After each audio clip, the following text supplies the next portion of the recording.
Hello guys, you are welcome on फ्लैक्शन। तो आज के लेक्चर में हम क्या डिस्कस करने वाले हैं? Square well potential and potential barrier. तो इससे पहले चलते हैं हम हमारे मोटिवेशनल थॉट की तरफ। तो हमारा आज का थॉट है, लक्ष्य ज़्यादा दूर नहीं, बस अपनी रफ्तार थोड़ी तेज़ करनी है। आज खामोशी से पढ़कर कल अपनी सफलता की कहानी लिखनी है। तो चलिए चलते हैं हमारे टॉपिक की तरफ। तो हमारा टॉपिक है square well potential with finite walls. तो इसमें हमारा पोटेंशियल दे रखा है, क्या होगा इसमें? x is equal to less than a पे हमारा पोटेंशियल कितना आएगा? V naught. और x ग्रेटर देन ए पे भी हमारा पोटेंशियल क्या आएगा? V naught. And minus a to a के बीच में हमारा पोटेंशियल क्या आएगा? ज़ीरो। तो ये इस टाइप से बनेगा हमारी वैल।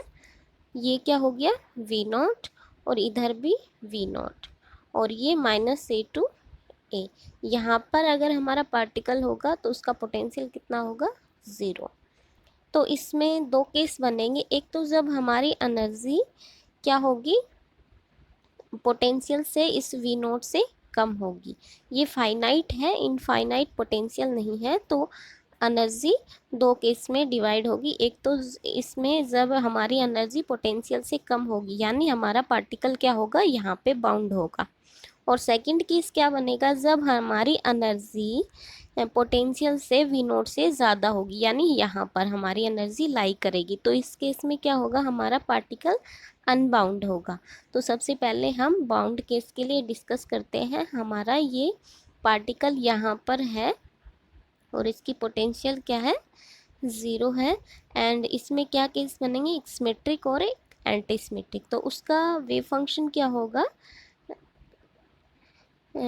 सिमेट्रिक केस के लिए के a tan k a is equal to alpha a, और एंटी सिमेट्रिक के लिए के ए कॉट के ए माइनस अल्फ़ा ए। तो अब के और अल्फ़ा की क्या वैल्यूज़ हैं? K square is equal to two m e divide by h cut square, and alpha square is equal to two m v naught minus e divide by h cut square. अब number of bound state in wells. Wells में bound state कैसे बनेंगी? जैसे हमने energy का हमारा expression क्या होता है? E is equal to n square h cut square pi square divide by m a square, यानी एल स्क्वेयर। तो हमने सबसे पहले n की वैल्यू कितनी रखी? ज़ीरो। तो हमारा क्या आ गया? ज़ीरो। फिर n की वैल्यू 1 रखी तो ये आ गया। तो इसके बीच में जो हमारा केस बनेगा तो वो किस टाइप से बनेगा? जैसे हमारा ये है तो ये इस टाइप से बनेगा। एक ही नोड या एंटी नोड, मतलब एक ही बनेगा, वो भी कैसा बनेगा? सिमेट्रिक। अब दूसरा केस है, दूसरे में क्या बनेगा? जैसे एन की, इसमें एन की वैल्यू 1 और सॉरी 0 एंड 1 के बीच में, अगले वाले में एन की वैल्यू 1 एंड 2 के बीच में। तो 2 का स्क्वायर यहाँ पर क्या हो गया? 4। तो क्या होगा इसमें? कैसे बनेगा? इसमें कैसा बना था हमारा? इस टाइप से सिमेट्रिक। इसमें क्या बनेगा? यहीं इसी में एक सिमेट्रिक और एक एंटी सिमेट्रिक। अब थर्ड केस क्या होगा? उसमें 3 बनेंगे। उसमें क्या होगा? n is equal to 2 and n is equal to 3। तो यहाँ पर 4 एंड यहाँ पर 9। तो इसमें कैसे बनेगा?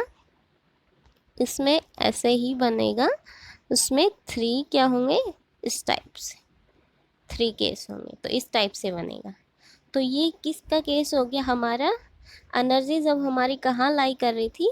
जब वी नोट से लेस थी हमारी एनर्जी। अब सेकंड केस क्या है? जब हमारी एनर्जी वी नोट से ग्रेटर है। तो इसमें हमारा पार्टिकल क्या हो गया? अनबाउंड हो गया। तो उसमें हमारा वेव फंक्शन कैसा आएगा? साइनसोइडल। ऑल रीजन के लिए साइनसोइडल। अब क्या डिस्कस करते हैं? Square potential barrier. तो इसमें क्या पोटेंशियल होगा हमारा? ये पोटेंशियल दे रखा है 0 से 1 तक हमारा पोटेंशियल वी नॉट, अदरवाइज 0। तो ये किस टाइप से? एक बैरियर टाइप का बनेगा हमारा, इस टाइप से। यहाँ पर पोटेंशियल कितना है हमारा? वी नॉट 0 टू ए। तो हमारा वेव फंक्शन कैसे आएगा? इस टाइप से। तो इस बैरियर को ऐसे क्रॉस करते हुए वो क्या हो गया, ट्रांसमिट कर जाएगा और कुछ एनर्जी लॉस होगी, तो इसमें हमारा कुछ ट्रांसमिशन कोफिशिएंट आएगा। वो क्या है, T=16 के स्क्र अल्फा स्क्र e की -2 alpha a divide by alpha square plus k square total power 2। And इसी को ही हम कैसे लिख सकते हैं, 16e into V naught minus e और इंटू ई की power -2 alpha a divide by V naught square.